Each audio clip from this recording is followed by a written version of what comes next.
Salmo 124.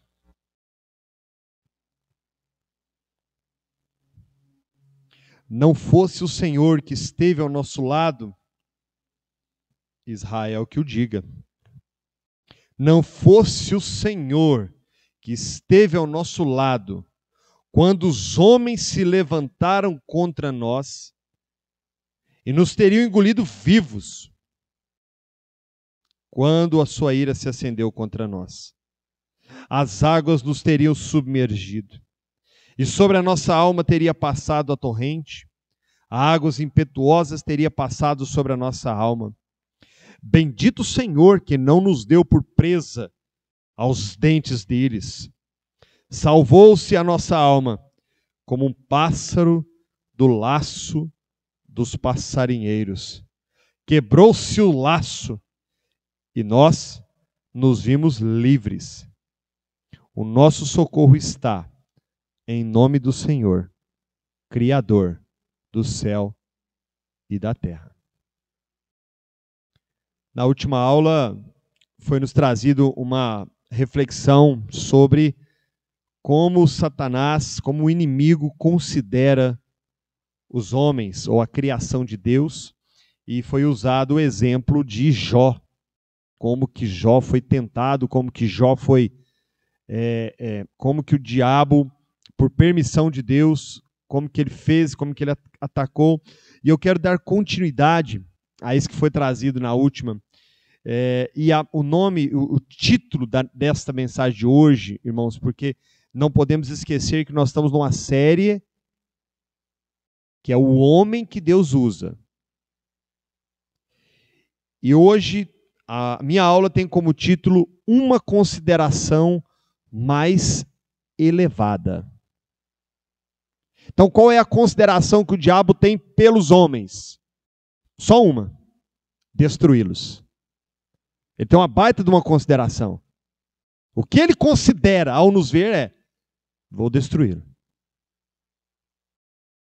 Então, eu quero ser bem objetivo nessa primeira parte, que tem como título a primeira parte: o que Satanás considera como objetivo de prejudicar o povo de Deus. Ora, algumas pessoas perguntam assim: o inimigo conhece o que passa na nossa mente? Não. Ele conhece o que está no nosso coração, Vitor? Também não. Ele não tem esse poder. Ele não tem essa capacidade. Ele não tem essa onisciência que é própria somente de Deus. Mas, preste atenção no mas aqui, irmãos. Ele é extremamente experiente quando o assunto são homens, pessoas. Imagina que eu chegar para o irmão Lucas e falar assim: ô Lucas, você trabalha com o quê? Ele vai falar assim: eu trabalho no laboratório. Eu sou formado em química. Quantos anos você trabalha com isso, irmão? Ah, irmão, tem mais de 10 anos. Ele é ou não é uma pessoa experiente nessa área? Claro. Agora imagina o inimigo que tem mais de 6.000 anos de experiência com a criação. Sabe tudo. PhD. Inteligentíssimo. Estrategista. Ele conhece os homens, meus irmãos, mais do que os homens conhecem a si mesmo. Nisso nós podemos afirmar. E isso é importante, irmãos.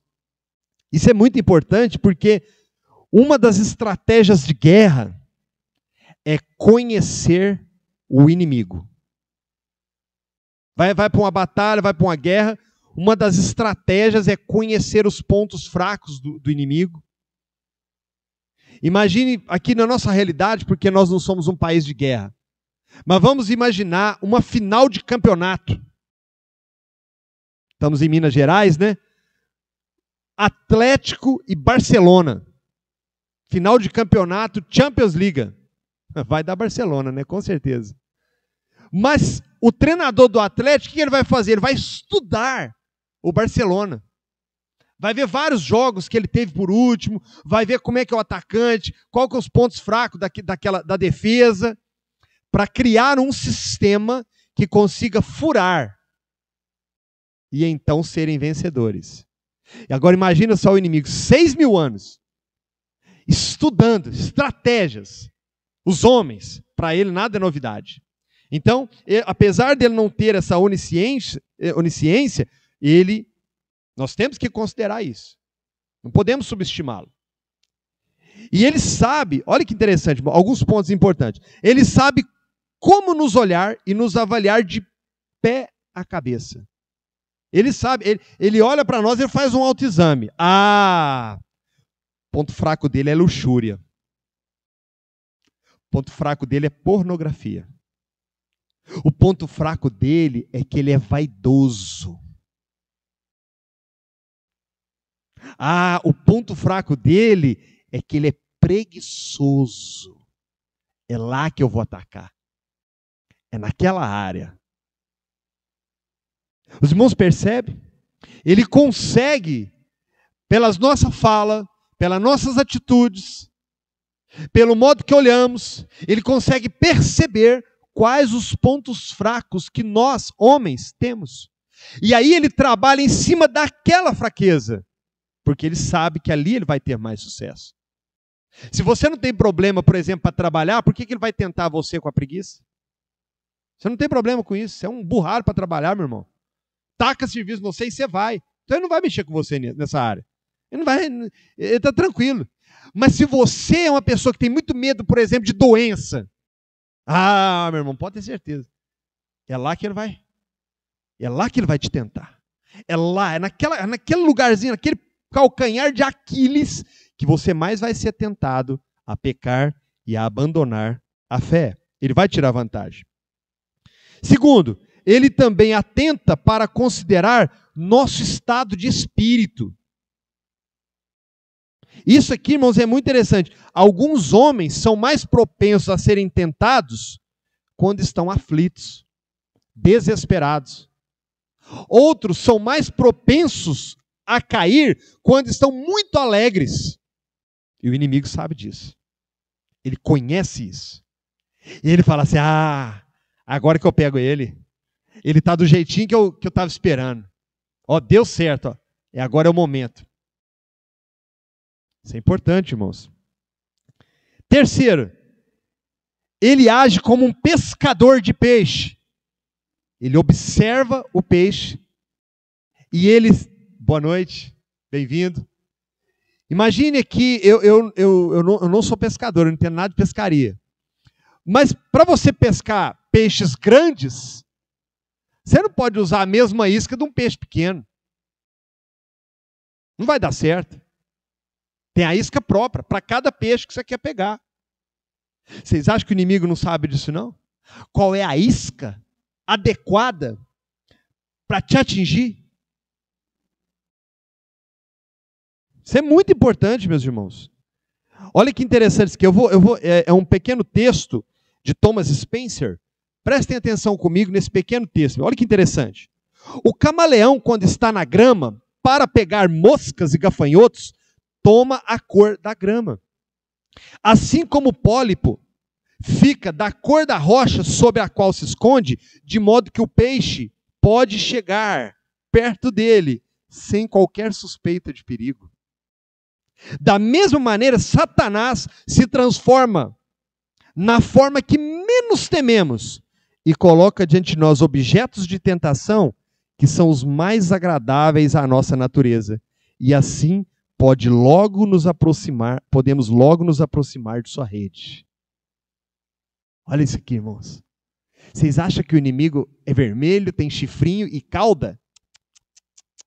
Ele vem sutilmente, de uma forma que você não imagina. Ele é como um camaleão. Ele se molda à circunstância. Olha mais. Ele navega como qualquer vento e nos leva para aquele caminho que nos inclinamos para a fraqueza da natureza humana. Nosso conhecimento nos assuntos da fé são deficientes? Ele então tenta ao erro. Nossa consciência frágil? Ele nos tenta ao perfeccionismo e a muita precisão. Nossa consciência é muito larga?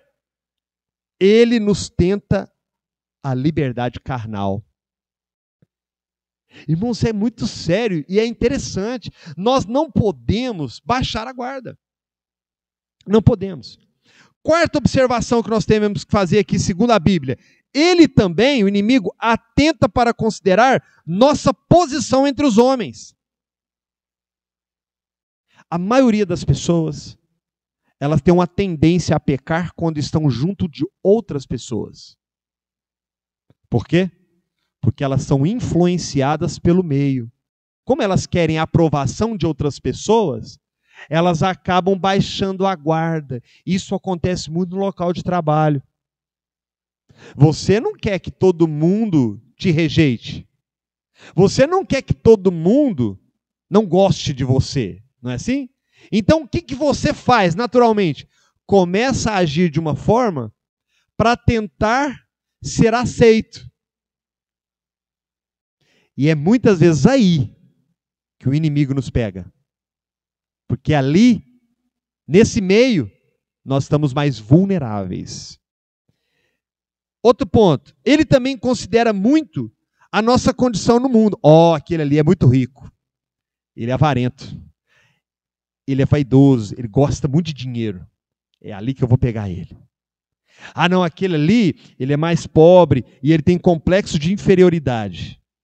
É ali que eu vou tentar ele. Vocês acham mesmo que o inimigo, ele usa a mesma técnica contra o presidente da República e a mesma técnica ele usa para o mendigo? Vocês acham que ele usa a mesma técnica para a rainha da Inglaterra e para uma mulher que passa roupa, uma diarista? Claro que não. São estratégias diferentes, são meios diferentes, são pessoas diferentes.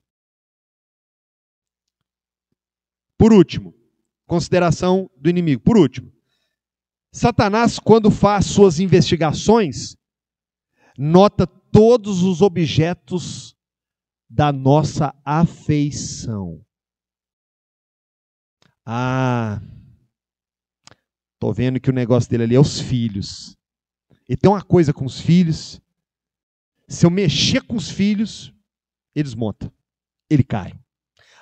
Ele tem um problema com ego lá na empresa dele. E ele gosta muito de status. É lá que eu vou mexer com ele. Ele observa o que nós gostamos. Eu me lembro de um amigo, ele era uma pessoa muito legal, mas ele tinha um apego com o carro, que era uma coisa assim, incrível.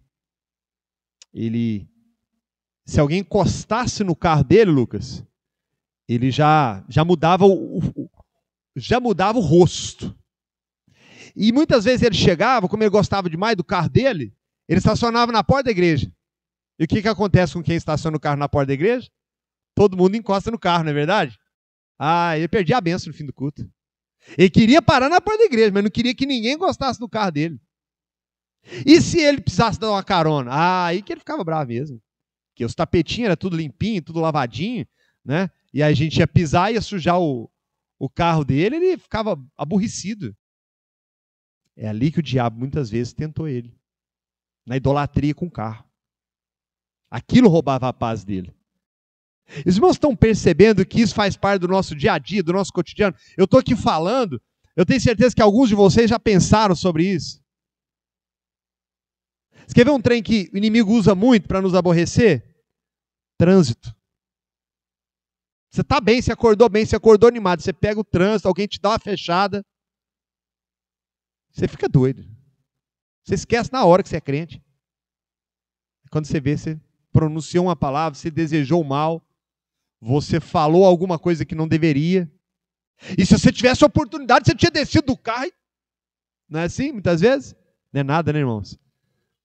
Mas olha, irmãos, isso é muito sério. Nós, como cristãos, precisamos atentar para isso, porque cada uma dessas atitudes, o diabo sabe, Jean, que ele não pode tirar a nossa salvação. Ele não sabe nem quem é salvo e quem não é. E por não saber, ele tenta nos fazer pecar para nos afastar de Deus. Esse é o objetivo dele. Esse é o objetivo dele. E foi isso que ele tentou fazer com Jó. ele observou Jó. Ele observou muito Jó. Vocês lembram quando, até o presbítero Lucas colocou aqui na última aula, o Senhor fala com o diabo e fala assim, você viu o meu servo Jó? Ele viu, claro. Você veio? Não, vim de rodear a terra e passear por ela. Então você viu meu servo Jó? Vi. Você viu como é que ele me serve? Mas é claro, o Senhor cerca ele de muitos bens. O Senhor dá tudo para ele. Veja como que o inimigo sabe, irmãos. Como ele conhece. Como ele sabe aqueles pontos mais vulneráveis que nós temos. Então, queridos, isso é muito importante nós levarmos em consideração o que ele considera. Tudo que o inimigo considera é para a nossa destruição. Agora, eu quero entrar na parte final dessa, porque o que eu estou fazendo aqui hoje, irmãos, é uma continuação. O irmão Lucas levou até a metade da aula. Agora, eu vou levar para o final. Se por um lado, Satanás considera nos destruir, existe uma consideração superior à dele. É como que Deus te considera. É aqui que eu quero gastar um pouquinho mais de tempo com vocês. Nós vimos que o inimigo nos considera de uma forma destrutiva. Mas e Deus? Como ele nos considera? Isso é muito bonito. Todo o tempo, presta atenção nisso aqui, irmãos, todo o tempo em que Satanás estava tentando Jó, ele pouco sabia que estava respondendo a um propósito de Deus. Alguém pode pensar assim, mas Deus permitiu o diabo tentar Jó? Deus tem o controle de fazer isso e não impediu, mas pelo contrário, ainda incentivou o diabo a fazê-lo? Você pode talvez pensar assim que Deus é mau, ou que Deus quis o mal. Pelo contrário, Deus tinha um propósito de amor. Eu acredito que muitos de vocês aqui são pais, têm filhos ou já tiveram filhos. Quantas vezes nós temos que fazer isso, pastor Wintz? O filho quer muito uma coisa e você fala não, mas ele insiste, ele está obstinado. E às vezes você tem que deixar para ele ver que realmente aquilo não é bom. Deus fez mais ou menos isso com Jó. E é aqui que é interessante, por trás da permissão de Deus, por trás do desafio de Deus a Satanás, estava um pai amoroso que considerava Jó de uma forma especial, com um propósito mais elevado. Se por um lado o diabo tinha um propósito e considerava destruí-lo, por outro, Deus tinha outro propósito: santificá-lo. Olha que bonito, irmãos. Só isso aqui para nós já é um alento. Porque quando a gente lê a história de Jó, a gente fica preocupado no começo, não fica? Você fica assim, mas o homem era bom. Ele era um servo de Deus, temente, orava. E Deus permitiu fazer tudo isso acontecer com ele? Então vamos lá, irmãos, vamos lá. Primeiro ponto que nós vamos considerar sobre Deus. Deus considerou exatamente quão longe poderia permitir que Satanás fosse. Esse é um primeiro ponto importante. Nós precisamos entender. Deus está acima dele. Então Deus é quem controlou a situação. Pense aqui comigo, irmãos. Pense aqui comigo, rapidinho. Primeiro, Satanás tirou o que dele? De Jó? Os filhos. Obrigado. Exatamente. Primeiro tirou os filhos. E depois, os bens. Os pastos, né? Os homens, os servos. E por último, a saúde. Vamos imaginar que o inimigo tivesse tirado primeiro a saúde, pastor. Imagine a primeira coisa que o diabo tivesse tirado fosse a saúde dele. Já parou a pensar que tristeza para um pai jogado numa cama, leproso, totalmente deficiente, debilitado, sem bens e sem nada, totalmente destruído, falido, e os filhos olhando para o pai moribundo? Ia ser muito difícil para ele, não ia? Ia ser muito mais difícil para ele, com certeza. apesar dos filhos serem o que Jó mais amava, aquela grande luta capacitou ele para as outras perdas. Perder os filhos capacitou ele para perder os bens. Perder os bens capacitou ele para suportar a doença. Deus estava no controle até disso. Sabe o que isso quer dizer para nós, irmãos? Não fica com medo da luta, não, irmão. Não fica com medo da prova, não. Não tenha medo do diabo, não. Até disso Deus está no controle e está fazendo de um modo que você é capaz de suportar. Ele vai te dar o sustento. Ele está no controle. Então a primeira coisa que eu devo considerar é quão longe Deus permitiria que Satanás fosse.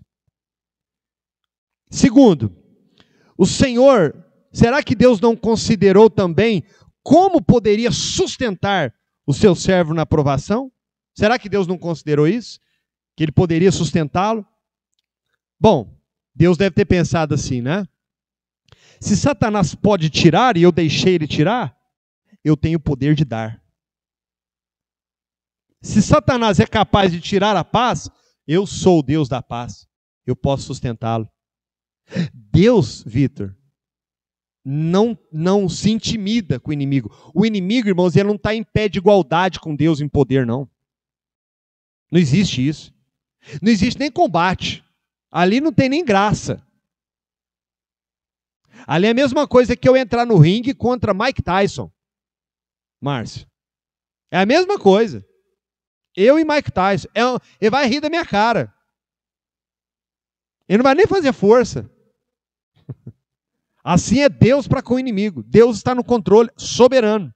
Então, queridos, Deus deve certamente Deus pensou, se Satanás pode fazer muito, eu posso fazer mais. Se ele tira muito, eu vou dar mais. Se ele tenta o homem a maldizer, eu vou encher o homem com tanto amor por mim, que ele me alegrará. Eu vou ajudá-lo, eu vou fortalecê-lo, sim, sustentá-lo com a minha mão direita.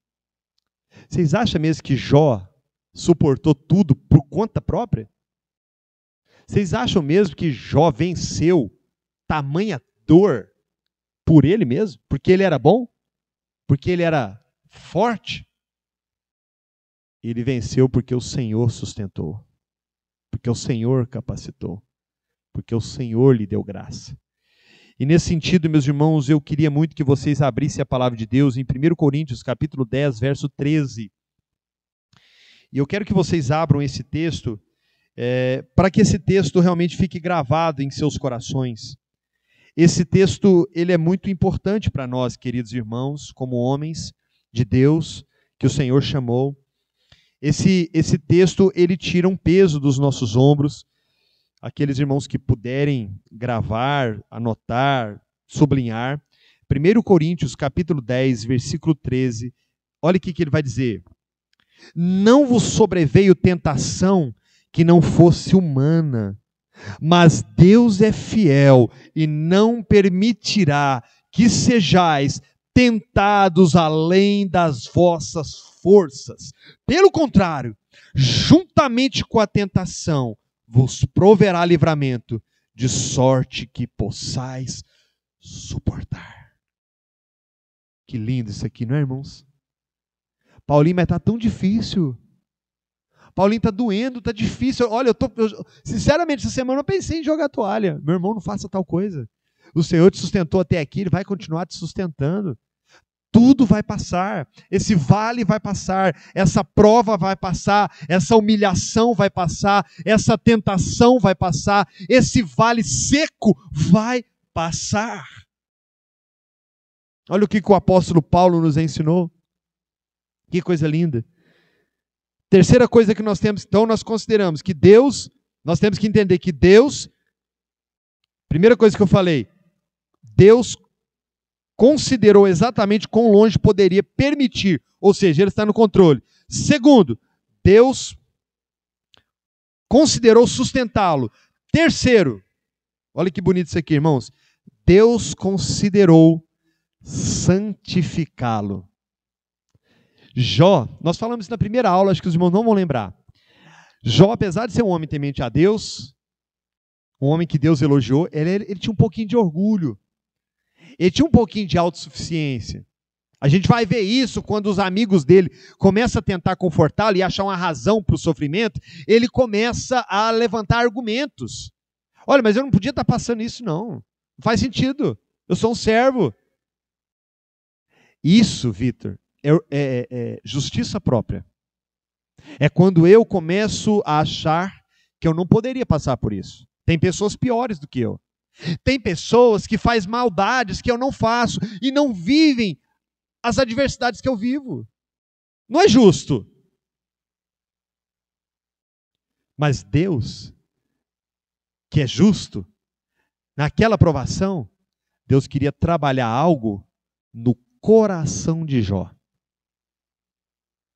De modo que quando termina o livro, ele fala assim: Senhor, bem sei que tudo podes. Nenhum dos teus pensamentos pode ser frustrado. Antes eu te conhecia só de ouvir falar, mas agora os meus olhos veem a tua salvação. Aquele homem que era tão servo de Deus, é verdade, mas tão apoiado em suas obras, agora entende que ele conhecia muito menos o Senhor do que no último estado. O seu último estado de espiritual, de maturidade, era melhor do que o primeiro. Então Deus considerou nessa provação fazer de Jó um homem melhor.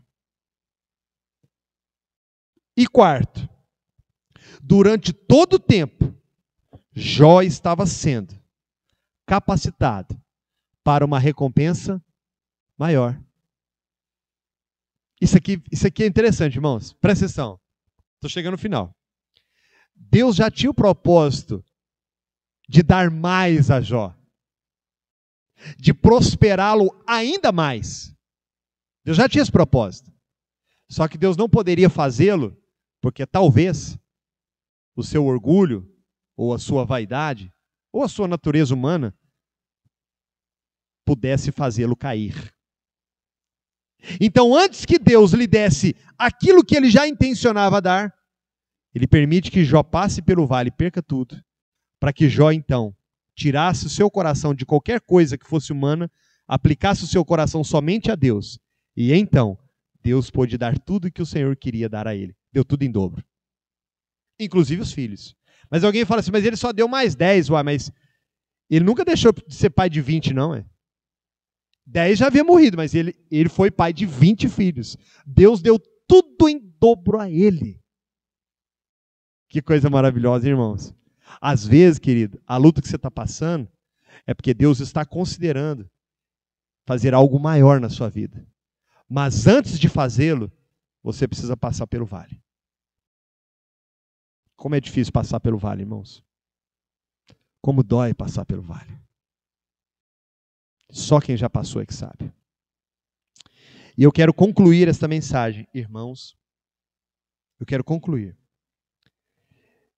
dizendo o seguinte. Nosso tema não é o homem que Deus usa? Esse é o nosso tema, não é? Eu não conheço, irmãos,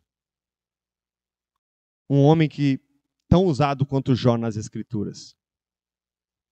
É claro, nós temos Moisés, nós temos Davi, nós temos Paulo, extremamente usados por Deus, não é? Mas deixa eu te perguntar uma coisa, irmãos. Quando você vê alguém sofrendo muito, quando você vê alguém perdendo muito, um crente abatido, de quem você lembra para encorajar ele? De Jó. De Jó. Daqui a pouco eu deixo você falar. De Jó. Olha que interessante, irmãos. Olha que coisa linda. Jó era um grande instrumento de Deus. Jó continua sendo usado até hoje. Ele nunca ia imaginar isso. O homem de Ur, que ninguém conhecia, Lucas, passou a ser conhecido por todas as gerações como aquele que Deus permitiu ir ao vale, ser tentado pelo diabo, mas que Deus o levantou com mão forte, lhe deu tudo em dobro e fez dele um grande instrumento nas mãos do Senhor. Jó é um grande consolo para nós, Carlinhos. Jó é uma grande história de esperança. Jó é uma grande história que mexe conosco e que faz com que muitos de nós, que somos homens e queremos ser usados pelo Senhor, eu sei que os irmãos querem ser usados por Deus, eu sei que vocês desejam ser muito usados por Deus, mas muitos às vezes têm medo, têm receio. Paulinho, mas quem sou eu para ser usado pelo Senhor? Paulinho, eu sou um pecador. Paulinho, eu sou um homem falho. Paulinho, eu tenho tantas falhas, eu tenho tantas debilidades. Querido, simplesmente se entregue a Deus e deixa Deus trabalhar. Deixa Deus trabalhar, porque Ele está capacitando você para algo maior, para ser mais santo, para fazer você confiar mais nele e para que você entenda que não é você quem faz a obra. Você é só um instrumento. É Ele através de você. É o Espírito dele através de você. E você, irmãos, vai ser como Jó, um exemplo para outras pessoas. Vocês já repararam, irmãos? Vocês já repararam que às vezes você passa por uma luta muito intensa na vida e você não entende nada, né? Você fala assim, nossa, por que eu estou passando isso? Lá na frente, depois que você venceu tudo aquilo, que você superou tudo aquilo, aparece alguém no seu caminho, contando uma história parecida com a sua. Aí você fala, uau, eu vou contar para ele como é que Deus operou na minha vida. E aí você começa a contar e a pessoa fica assim, né, toda estatala os olhos e começa a falar, mas aconteceu com você? Aconteceu. E o que fala? E aí, o que deu? O que deu? E você fala assim, aí Deus foi trabalhando. Não, mas fala logo, não, calma, tem muita coisa para contar. Não, mas fala, eu estou ansioso. Aí você começa a contar, a pessoa se derrama em lágrimas e fala assim, então há esperança para mim. Isso é ser um homem usado por Deus, um homem que tem experiências com Deus. Um homem guiado por Deus. Um homem, às vezes, de dores. Mas um homem como Jó, que dizia que ele sabia que o seu Redentor estava vivo e que, por fim, um dia, viria sobre a terra. Irmãos, eu quero deixar essa palavra para vocês e dizer uma coisa importante para finalizar. Não podemos desconsiderar que temos um inimigo poderoso e que tem como único objetivo nos destruir. Mas sempre que você for tentado, considere que há um Deus mais poderoso e que te ama e que faz tudo para nos conformar à imagem de Jesus.